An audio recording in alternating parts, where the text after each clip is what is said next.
Hello বন্ধুরা, welcome to my channel. তোমরা সবাই কেমন আছো? আশা করি তোমরা সবাই খুব ভালো আছো। তো আমার সকালে রান্না বান্না আমি কমপ্লিট করে নিয়েছি। কমপ্লিট করে নিয়ে আমি ন্যাকড়াটা ভিজিয়ে নিয়েছি। এবার ঘরটা পুছে নিচ্ছি, কারণ আজকে সকাল সকাল মাছ মাংস রান্না বান্না করেছি। ঘর পুরো একদম নোংরা হয়ে রয়েছে। তো আমি ভাবলাম যে এইরকম ঘর না ছেড়ে দিয়ে পরে না হয় দুপুরবেলা একবার পুছবে। এখন আপাতত একটুখানি পুছে ভালো করে পরিষ্কারটা করে নিই, হ্যাঁ, তারপর বেরিয়ে আসি। তো পাপোশটাও আমি সাইডে সরিয়ে নিয়ে বাইরে গিয়ে ঝেড়ে নেবো। ঝেড়ে নিয়ে তারপর গিয়ে আমি করবো। তো জুতো ছিল এক সাইডে, জুতোটা আমি সরিয়ে দিয়ে বারান্দাটাও আমি পরিষ্কার করে নিয়েছি। পরিষ্কার করে নিয়ে এবার বাইরে চলে আসছি। ন্যাকড়াটায় অনেক নোংরা এসেছে জানো, মানে ঘরের মধ্যেই চুল ঝাড়া হয়, তো চুলগুলো সমস্ত কিছু মানে ন্যাকড়ার মধ্যে উঠে এসছে। যাই হোক, পাপোশটা আমি ঝেড়ে নিয়ে আমি গিয়ে ঘরের মধ্যে পেতে নিয়ে এবার বাইরে চলে এসেছি। বাইরে চলে এসে এবার ন্যাকড়াটা ধুয়ে ফেলবো। দেখতেই পাচ্ছ মুখ চোখের অবস্থা একদম খারাপ, একদম গাছের পাতা নড়ছে না, হাওয়াও দিচ্ছে না, মানে যা তা অবস্থা, এতটাই গরম পড়েছে। আর দেখছো পুরো রোদে খা করছে। তো ওর মধ্যেই আমার সমস্ত কাজ আমাকে সেরে নিতে হচ্ছে। তো ন্যাকড়াটা আমি আপাতত ধুয়ে এক সাইডে সরিয়ে রাখবো। তো তার মাঝখানে তোমাদের একটা কথাই বলবো, তোমরা যারা নতুন দেখছো তারা অতি অবশ্যই আমাকে সাবস্ক্রাইব করে দিয়ে বেল আইকনটা টুক করে টিপে দিয়ে অল নোটিফিকেশানটা অন করে দেবে। তো আমি ন্যাকড়াটা সরিয়ে নিয়ে দেখছি উঠানের মধ্যে অনেক জল পড়েছিল। তো আমি সেই জলগুলোকে ঝাড় দিয়ে ভালো করে জলগুলোকে এক সাইডে সরিয়ে নিচ্ছি, কারণ একটু আগেই সমস্ত কাজ হয়েছে, কলের সমস্ত জল হয়ে গেছিলো উঠানটা, মানে কি বলবো, বিচ্ছিরি ব্যাপার। এখানে জল আর যেতে চায় না, এক সাইড দিয়ে ওটাকে ঝেঁটিয়েই ফেলা হয়। তো যাই হোক, ঝাড় দিয়ে সব ড্রেন দিয়ে আমি পাস করে দিলাম। জলটা ভালো করে ঝাড় দিয়ে পুরো শুকনো করে দিচ্ছি, কারণ একটু পরে যদি যাতায়াত করতে যাতে সুবিধা হয়।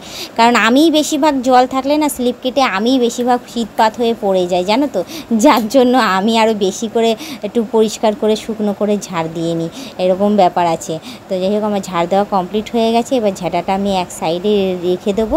রেখে দিয়ে তারপর আমি চলে আসব অন্য কাজে, কারণ আমার এখন অনেক কাজ বাকি রয়েছে। কারণ সারা দিনের মানে আরও কাজ সারবো, সেরে ঠেরে নিয়ে তারপর চলে যাব স্নান করতে। সকালে একবার স্নান করেছি, করে ঠরে নিয়ে পুজো দেওয়া হয়েছে, তারপরে রান্না বান্না কমপ্লিট করেছি। এখন আমি আরেকবার স্নান করব, কারণ যাচ্ছি এখন ভেতরে গিয়ে একটু ফেস ওয়াশ নিয়ে নিয়েছি, একটু সাবান নিয়ে নিয়েছি, হাতে একটু সাবানটা লাগিয়ে নেবো। আজকে সাবান মেখে স্নান করব না, এমনি গায়ে জল ঢেলে চলে আসবো। তো হাতে আপাতত একটু ঝাঁটা ধরেছিলাম, তো ওই জন্য সাবানটা মেখে হাতটা একটু ধুয়ে নিচ্ছি পরিষ্কার করে ধুয়ে নিয়ে তারপর দেখছি কি সুন্দর ঠান্ডা ঠান্ডা জল পড়ছে। তো আমি বেশ ভালো করে ঠান্ডা ঠান্ডা জল দিয়ে বেশ আরাম করে অনেকক্ষণ স্নান করব, কারণ আজকে সবার স্নান হয়ে গেছে। এখন আমি বাকি রয়েছে দুপুরবেলার দিকে ভালো করে স্নান টান করে তারপর এখন আমি চলে এসেছি ঘরে।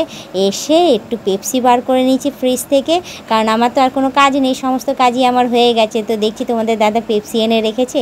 বেশ এই গরমকালে না পেপসি খেতে আলাদাই মজা লাগে। যে পেপসিটা খেলে না তোমার হাত আর তার সাথে যখন জিনিসটা খাওয়া হচ্ছে না, সে তার সাথে সাথে শরীরের ভেতরটাও না একদম ঠান্ডা হয়ে যাচ্ছে।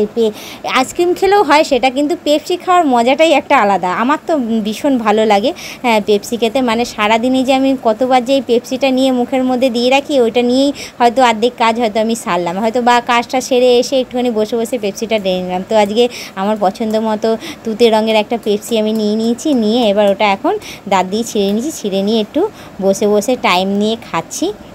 বেশ ভালোই লাগছে, মনে হচ্ছে যেন আমাকে যাতে কেউ ডিস্টার্ব না করে। তো একটুখানি দুলেও নিচ্ছি, কারণ মন দিয়ে যেই জিনিসটা আমি খাই বেশ আমার সেই সময়টায় আমার বেশ দুলতেও বেশ ভালোই লাগে। তো আমি দেখছি যে পেপসির রসটা শেষ হয়ে গেছে। তো আমি কী করছি, আর একটু টেনে বড় করে নিয়ে বরফগুলোকেই আমি টেনে চিবিয়ে খেয়ে নিচ্ছি, কারণ এতটাই গরম লাগছে যে কি বলবো। তো যাই হোক, আমি এদিকে পেপসি খেতে থাকি। তো আজকের ব্লগিংটা বলবো এখানেই শেষ করছি। আবার অন্য দিন অন্য কোনো সময় আমি ব্লগ ভিডিও নিয়ে আমি হাজির হয়ে যাব। আজকের মতো টাটা, বাই বাই, সুস্থ থেকো, এভাবেই আমাকে দেখতে থেকো, আমাকে প্রচুর পরিমাণে সাপোর্ট করো। আর আমাকে কেমন লাগছে অতি অবশ্যই আমাকে কমেন্ট করে জানিয়ে দিও।